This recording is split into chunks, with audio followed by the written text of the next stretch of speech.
So ladies and gentlemen, in a world where farming must be climate resilient, resource efficient and tech enabled, smart agriculture is not a choice, it's a necessity. This session brings together leading minds who are developing and deploying innovations that are reshaping how we grow, manage and deliver food. We are delighted to have as our distinguished moderator, Ms. Rukhsar Menon, Assistant Vice President, Service Export Promotion Council. Let's put our hands together to welcome ma'am on the stage. Ms. Menon is a dynamic professional with a strong background in international trade promotion, innovation ecosystems, and service-led export strategies. Her work has bridged the gap between emerging technologies and global agri-service markets. We welcome you, Ms. Menon, to chair this session. And I would like to invite our distinguished panelists who are innovators, scientists, and industry leaders. First I invite Mr. Debabrata Sarkar, Vice President, Elga Energy. He represents a pioneering company leveraging microalgae-based solutions to promote crop nutrition, soil health, and sustainable productivity. His work lies at the intersection of biotechnology and regenerative agriculture. Warm welcome to you, sir. We invite Mr. Vipin Saini, Chief Executive Officer, BASAI, the Bioagriculture Solution for Agri-Innovations. Mr. Saini leads an agri-tech enterprise focused on smart irrigation, precision farming, and AI-based decision tools that help farmers make data-informed choices for better yields and resource efficiency. We invite Dr. Srinivas Rao, Director, Indian Agriculture Research Institute, actually he's going to be joining us online, and we would like to invite now Mr. Saundar Rajdane, CEO High Farm, at the forefront hydroponics and vertical farming. Mr. Saundar Rajdane is transforming how urban and peri-urban India thinks about food productions. His ventures focus on sustainable water-efficient farming solutions for the future. We invite Mr. Ravi Mathur, President Shaktiman Agro. He is leading one of India's largest agri-machinery companies and focuses on mechanization and innovation in farm equipment and empowers farmers with modern tools for improved productivity and profitability. And finally, Dr. Markandeya Gorantia, Executive Chairman and Managing Director, AGTC Biotech Private Limited, a trailblazer in plant biotechnology. Dr. Gorantia specializes in molecular breeding, agri-genomics, and trade development. His innovations are helping build crop resilience in the face of climate variability. And ladies and gentlemen, I would now like to hand over to our distinguished moderator to kindly carry forward the proceedings of this session. I would request you, ma'am, to kindly close latest by 1:15 so that we can save some minutes here. Over to you. Thank you. Good afternoon, everyone, and a warm welcome to today's session on Smart Solution for Smart Agriculture. Thank you, ma'am, for setting the context. Today we will explore how technology is bringing about change in agriculture and why collaboration with smart agriculture solution providers are becoming essential for the future of farming. With this, I will start with Mr. Debabrata Sarkar.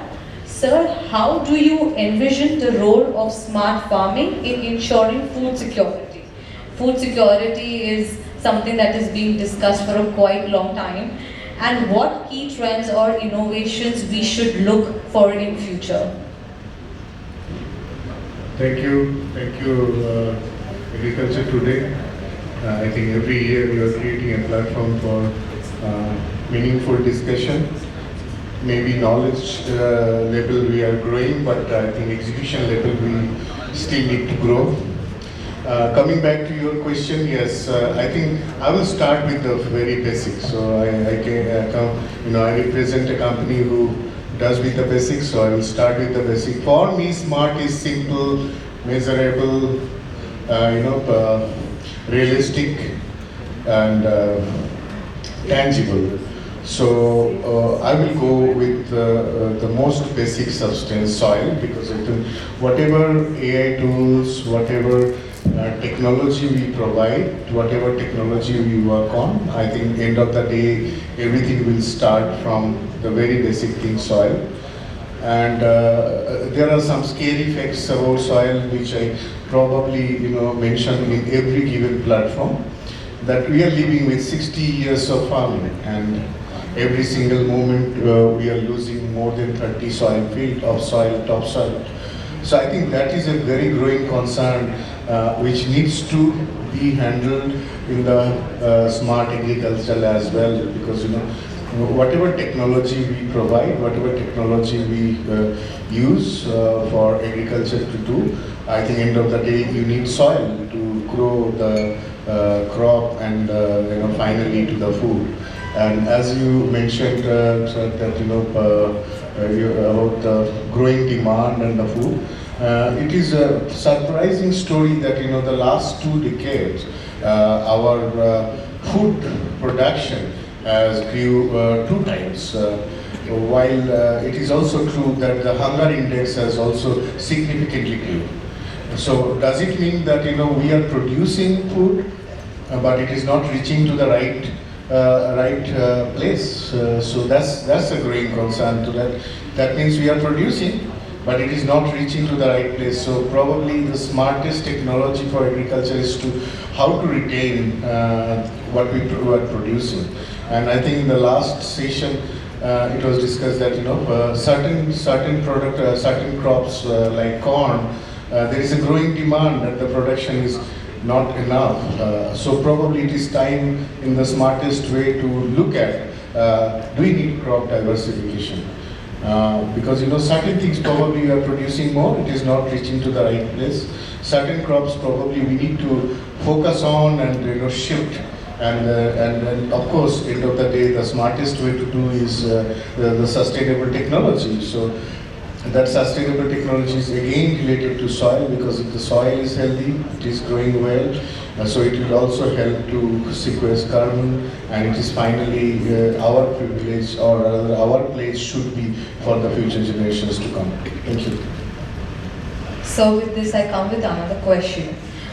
So when you talk about all this, how can we create a unified ecosystem where agri-tech and sustainability deliver measurable outcomes for farmers and the environment?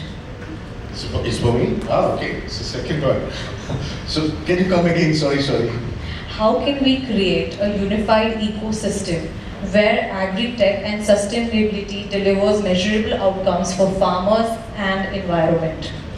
Yeah, I think my first answer was pretty much related to that. That it is time that we need to. I think the biggest success factor for all of us is knowing the known, not knowing the unknown.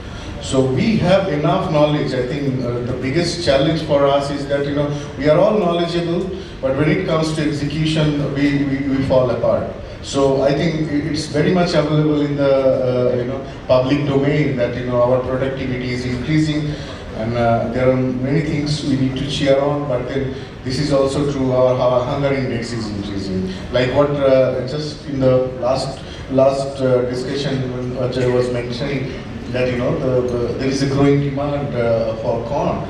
So I think the collaboration need to be aligned in a way that the technology should be aligned in a way so that what are the crops we need to grow, we need to change, we need to be agile to change. We also need to really look at that, what are those things we need to really, put our focus on. It's not only about the holistic approach, it is also about very specific about our survival and our strategy for the future generations to come. So there has to be a lot of collaboration. Like the last conversation of the last panel, Sandeepa talked about, a lot of microbial technologies, sustainable technologies, which smaller companies we are trying to gather together and work for this. That collaboration is also important for sustainability. So going forward, I think it is very important that all these small dots needs to be connected, and whether in the form of a collaboration, whether in the form of a platform. But end of the day, this collaboration will be very critical for the sustainable future. Thank you, sir. With this, I go on with Dr. Vibha Dhawan, Director General TERI. So, as the context was set, technological advancement is a necessity. Now, these includes intelligent solutions. Now, with this regard, what policy or infrastructure support is needed to make smart agriculture the norm rather than the exception in India?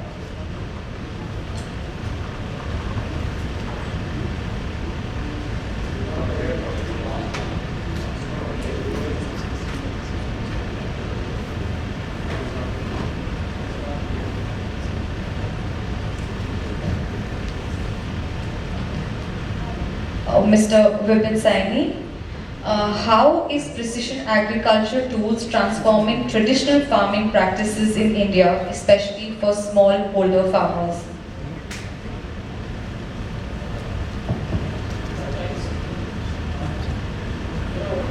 Precision farming in terms of yes, yeah, that's fine.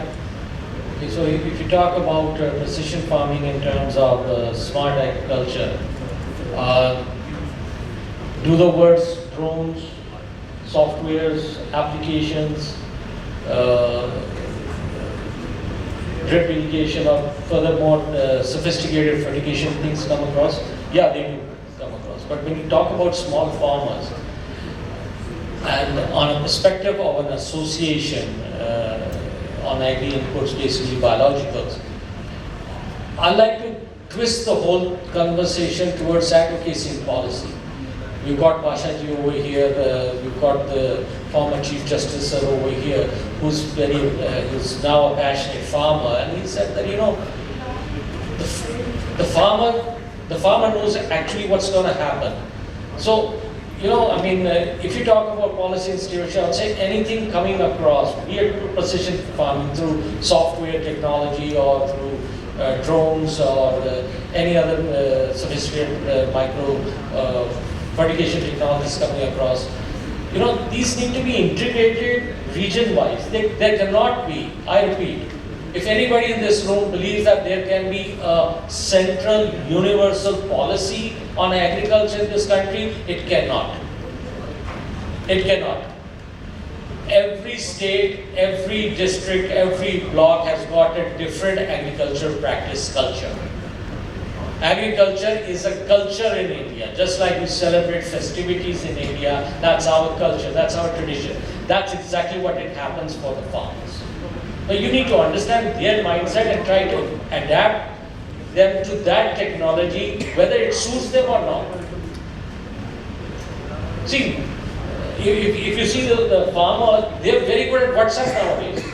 So they can adapt to anything. And if you talk about overseas, so overseas, I don't need a specialized trainer's license to fly a drone.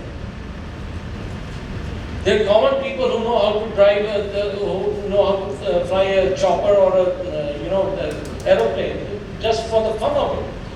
So, you know, but that's what overseas concerns. But in the country concern, in the country context, I'll say that stewardship is the key for adaptation of all these technologies, be it precision technology, via drones or any other means in this regard. And then that needs to be translated into policy. And policy needs to be, cannot go through the block level. Obviously, it can be divided between the center and the state level. And then there can be, you know, certain adjustments region-wise which need to be understood on the crop pattern and the traditional way they have been doing. Now, like the Vrita, he was talking about soy. See, we have achieved food security. Everybody's talking about food security. How many of you know that from the past two parliament sessions, there are questions coming across the country raised with respect to food insecurity? How many of you are aware of it? Now, if some politicians, some member of parliament is raising such a question, there is a matter of concern.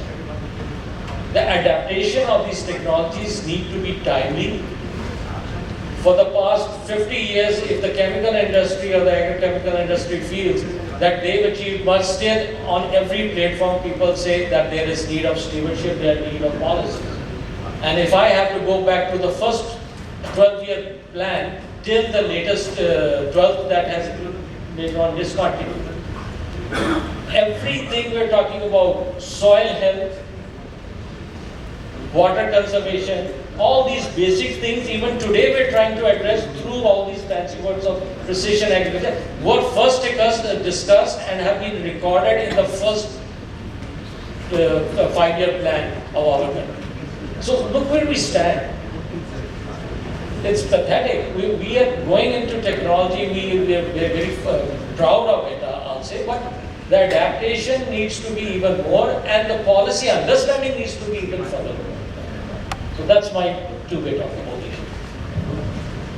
So I agree with you that we cannot have central policy as agriculture is very different state-wise. Can you please elaborate key challenges in precision agriculture to be very precise? Yeah, so How can we address them one by one? just let me give you an example on drones.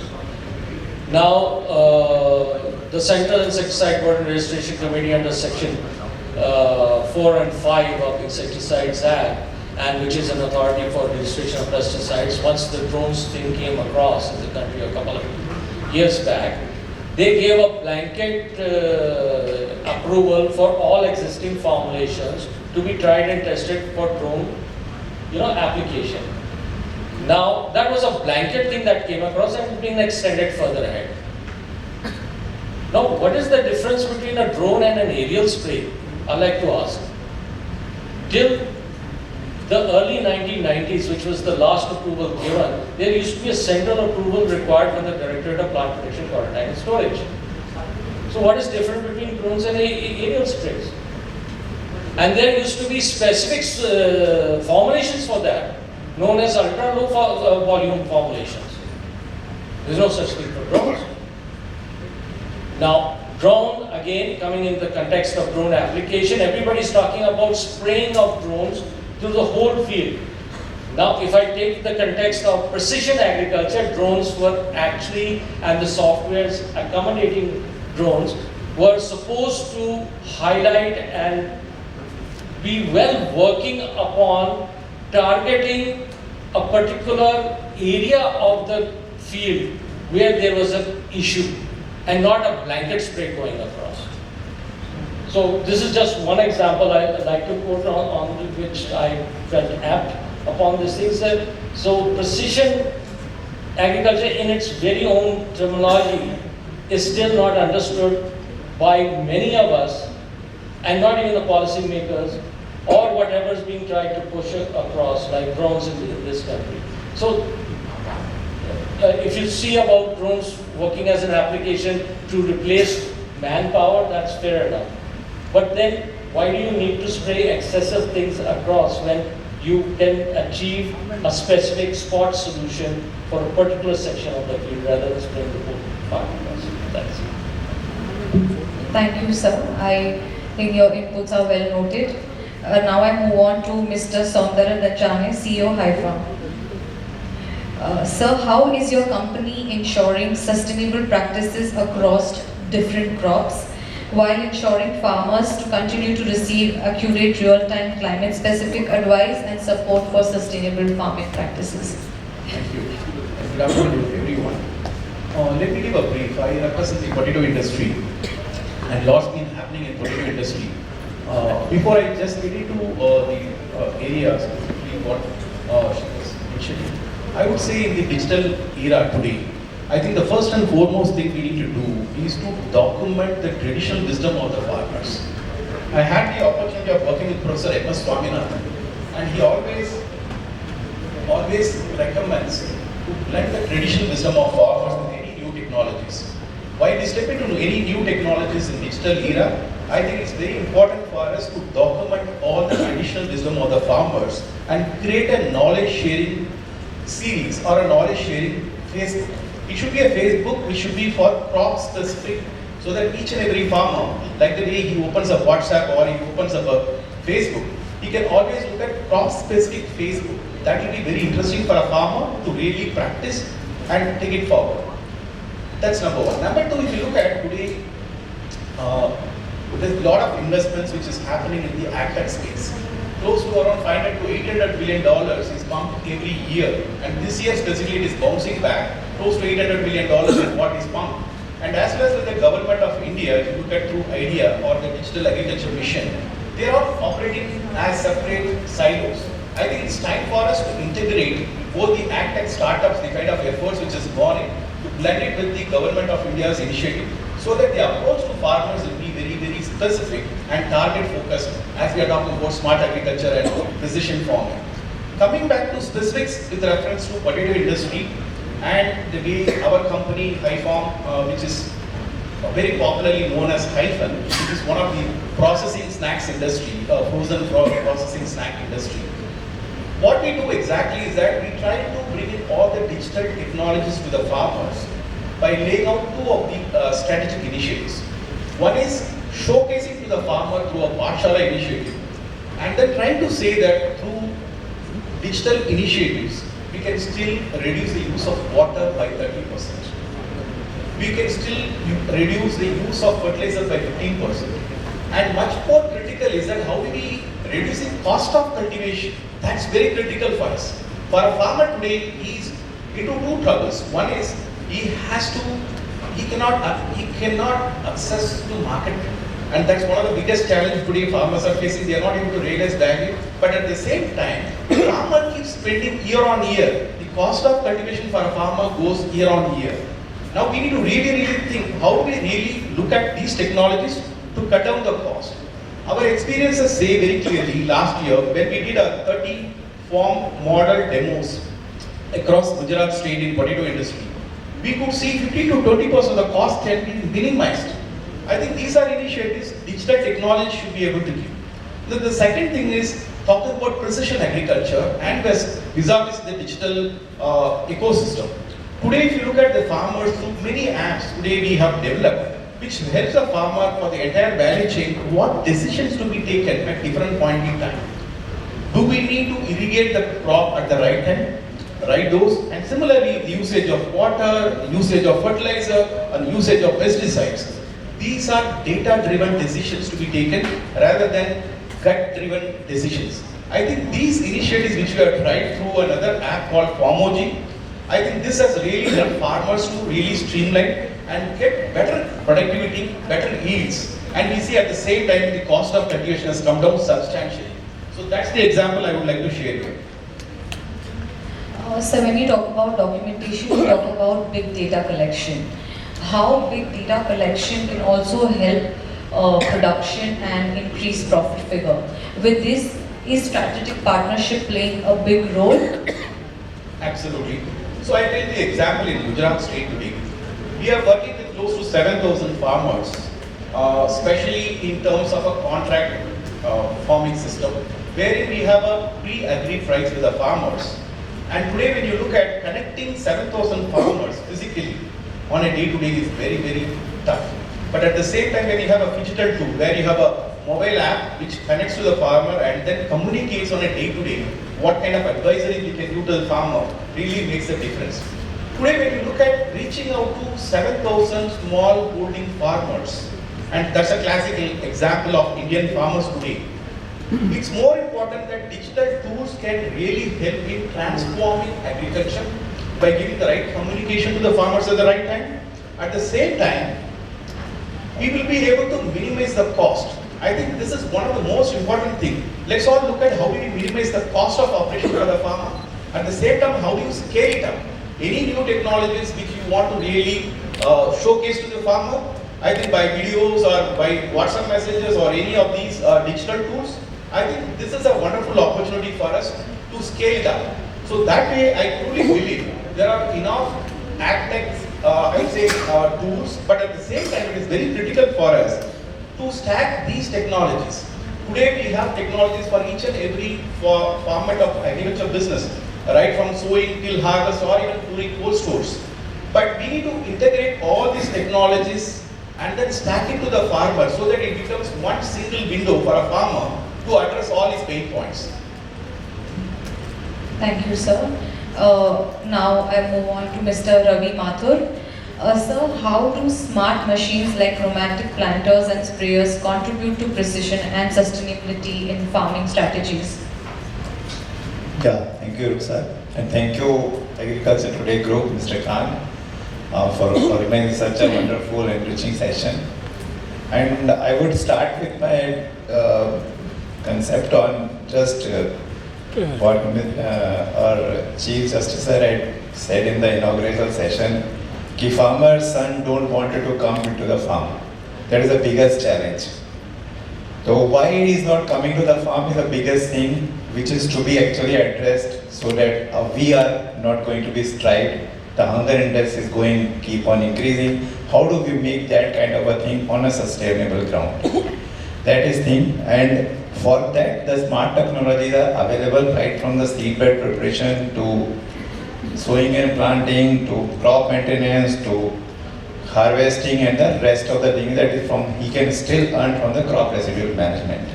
Our organization Shaktiman believes in that making agriculture more economical because we believe that the end price of selling the crop is not in control with the farmer. He can't control the price, what he wanted to sell it out. That is why we are working towards that mission that is making agriculture more economical. You rightly pointed out how the precision planting or a precision equipment will make more wiser option of farming is that now the seeds are becoming costlier day by day. The penny which we count in our purse is going to be the same situation for the seeds also in the future times. And once he realizes the value of the seed which is going to sow in the field, that is going to be a distinguishing factor in getting the yield out of the entire cropping cycle. So we are there with the machines called precision planting machines are there.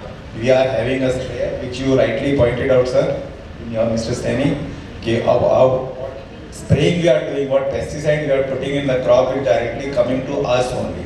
What economicity and what generosity we are putting in that day, it is coming to us only.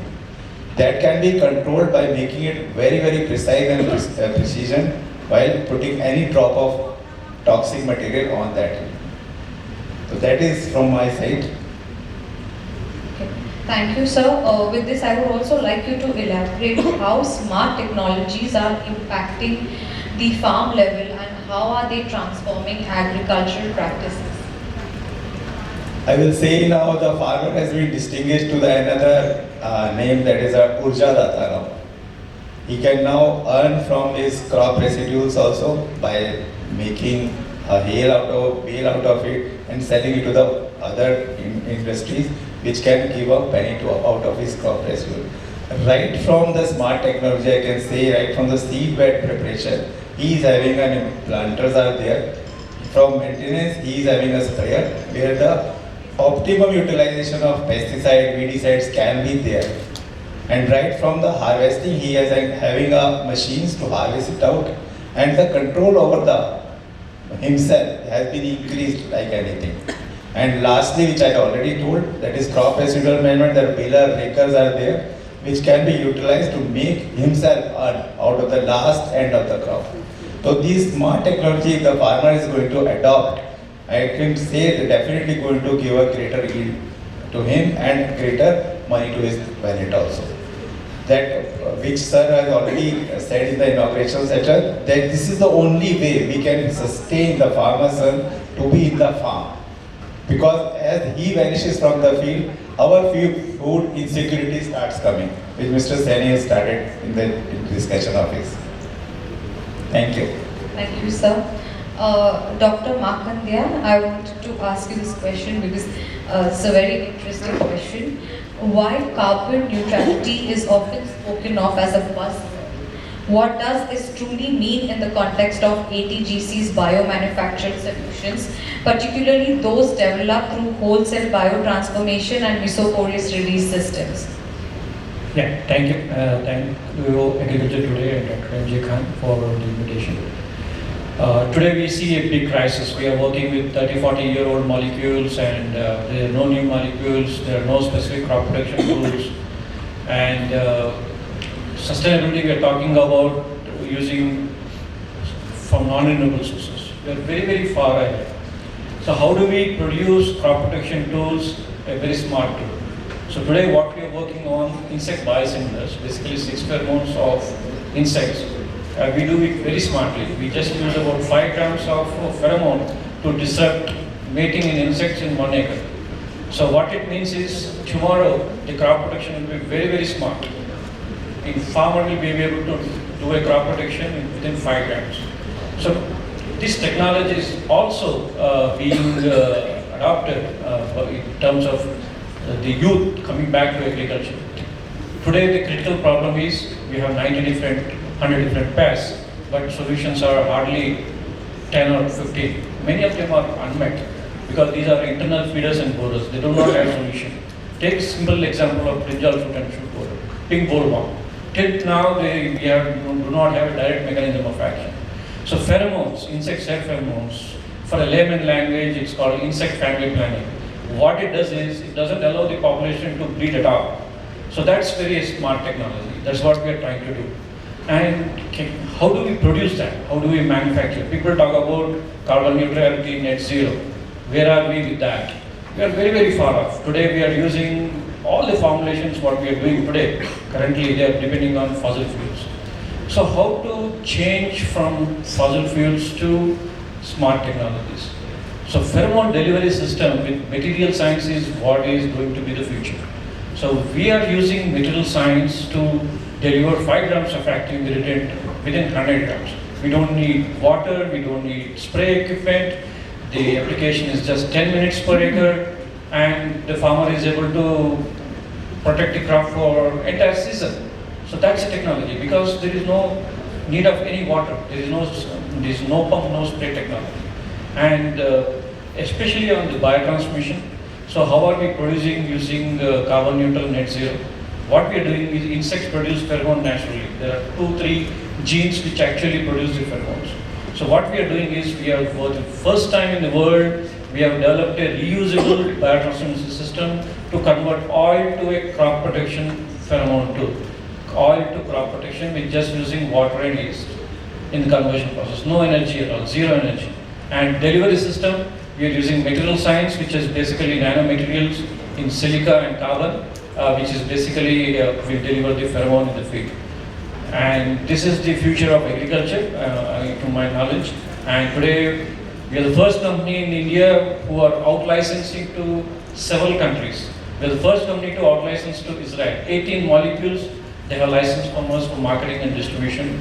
The US has licensed 14. In fact, the major the government programs of USDA, you might have heard about pink bollworm eradication program, fruit fly control program, they're all done by us. This is the 9th year of our implementation. So these pests create menace, locust you might have seen. So there is nothing you can do when the population explodes.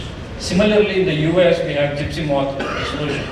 So this season they prepared, they hibernate in Canada, and the next year they enter the United States whenever the spring starts. So what do we do? Just spray 400 rain droplets containing 6 pheromone of the insect. So when the moths enter the United States, all the males will go in one direction, females will go in one direction, their end system. So that's the kind of area-wide management program we do globally. So we are supporting several governments in Argentina. The ambassador was there, I was just mentioning to him. We did 40,000 hectares in grapes. So today Argentina is able to export their wine, otherwise no. The insecticides what they use, the residues which they produce, really they can't do anything. So with our technology, using smart pheromone technology, they are now able to export wine to US, they are getting US dollars. So that's where the technology is. Yeah, thank you. Thank you, sir. Sir, even ATGC's insects family planning functions at the ecosystem level. What makes it scalable, smart alternative to chemical pesticides for large-scale climate-resilient agriculture? Can you please throw a light on that as well?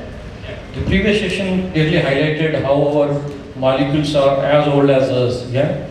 So today, there are $540 billion loss because of insect pests. So what are we talking about crop protection today? We are talking about $40 billion support from the IGMO industry, where the genetically modified crops protect the crops, and whereas $20 billion from the insecticide industry. So what happens to the $490 billion crop loss because of insect pests? There is no solution. Today we are seeing fires in California. Why? It's one beetle, mountain pine beetle, which is killing all the pines, and pines are catching fire. So we are trying to protect two national forests using anti-aggregating pheromone. And so that's the crisis. 90 and the rhizoles, stem borers, internal feeders and borers, stem borers, they do not have any solution. They live inside the plant. We can't do anything. Pink bollworm, for example, there is nothing. The worm lives inside the ball. Nothing we can do. Thousands of farmers are dying because they try to do certain combinations which are going forward. So insect family planning provides a critical role. They disrupt mating, they suppress the population, there is no population at all. So if you suppress the population by confusing the male not to mate with their female partners, there ends the story. That is what is the future of agriculture. Thank you. Thank you, sir. Dr. Simi Kamal, Chairperson, IMWI. I think she was supposed to join online. Okay. Are we open to take 2 questions from the audience? Anybody for a question? We have 5 minutes. Okay.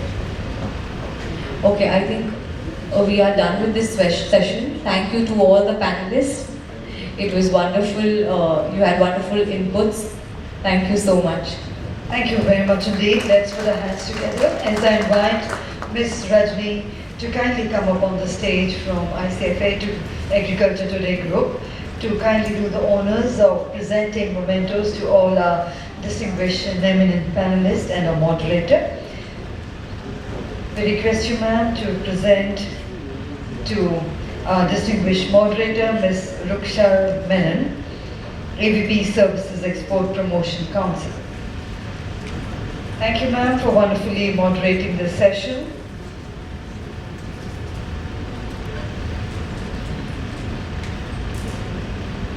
We present to our distinguished panelists, Mr. Devrata Sarkar, Vice President, Elga Energy.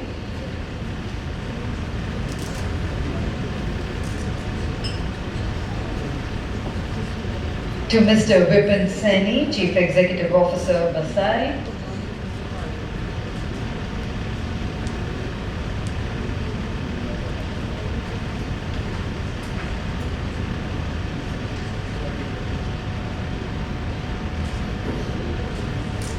To Mr. Sondra Rajane, CEO, High Farm.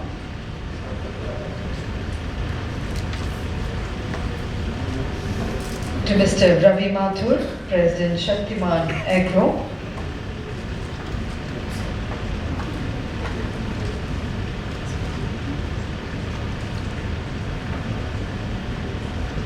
And to Dr. Markandeya Gorantia, Executive Chairman and Managing Director of ATGC Biotech Private Limited.